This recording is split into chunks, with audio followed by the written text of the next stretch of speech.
Jusqu'à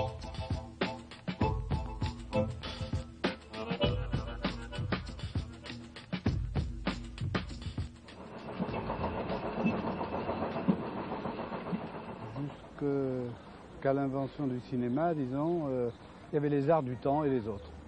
Les arts de l'espace, disons, pour aller vite.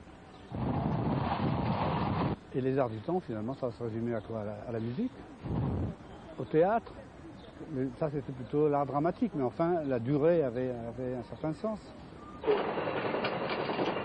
Et peu à peu, ce jeu-là va se compliquer.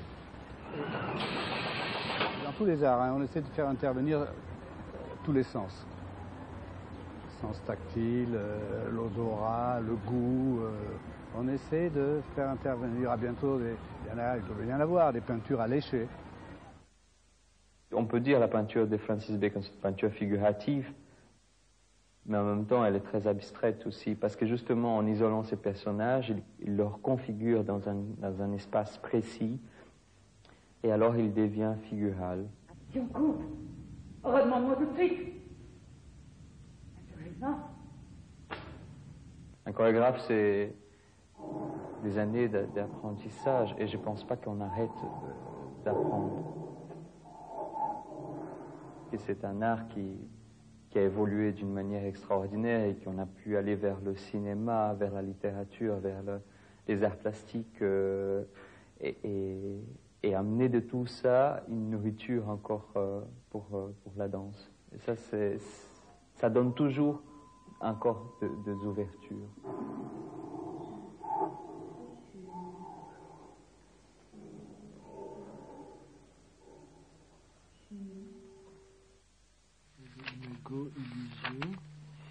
Illusio, c'est ça qui a donné lieu donc à cette photographie là, ici. Là, Il y a d'abord le dessin, la lente maturation du dessin qui se fait en marchant dans le métro à Paris, n'importe où, dans tous ces temps de vacuité où je peux pas travailler ici. Après donc on construit, on découpe, on construit, on colle, c'est collé, rabouché, rajouté, collé, rapiécé. Après, on recouvre de papier, ça là, ce petit machin. Ça, tu vois, et ça, tu vois, c'est ça, quoi, qui colle. Donc, et puis après, comme ça, on recouvre.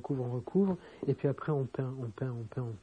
Et après, on photographie. Et là, on photographie, mais vraiment, c'est de la photographie anthropométrique. Donc, les tirages dans le noir, et puis après, les photographies.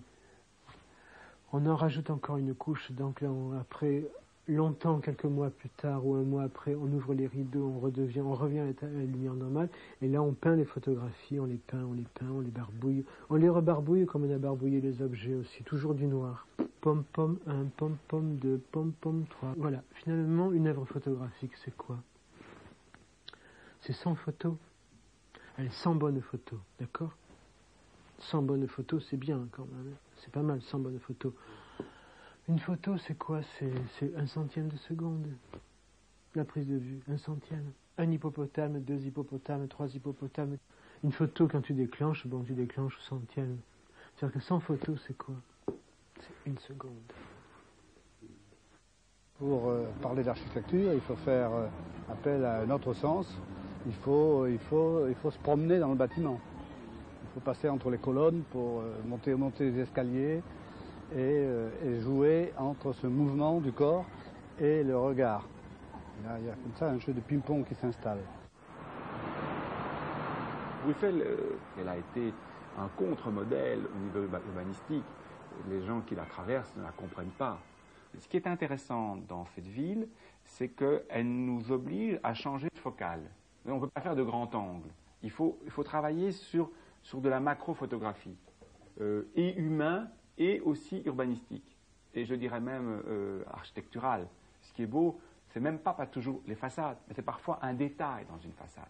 Il y a énormément d'inventivité et de créativité dans des détails de façade. Quand j'étais tout petit, que j'allais à l'école en ville, j'étais convaincu que la ville n'était qu'une façade, et que tout était qu'un théâtre, et que la seule maison qui était en 3 dimensions, c'était mon école. Et tout le reste, c'était et que si on toquait, que si je sortais très très vite du bus, et que j'allais toquer à une porte, et que j'ouvrirai la porte, là je verrai que c'est qu'une façade et que derrière il n'y aurait qu'un grand champ.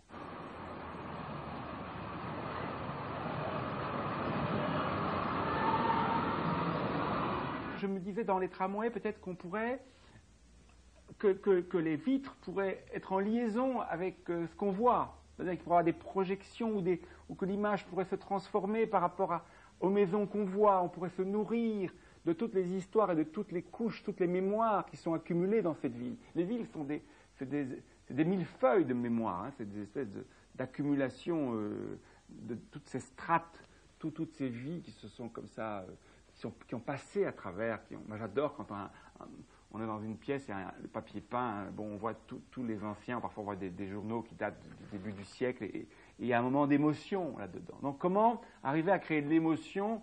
Je pense que la ville elle-même peut être porteur d'émotion, et les moyens de transport devraient en même temps révéler ça.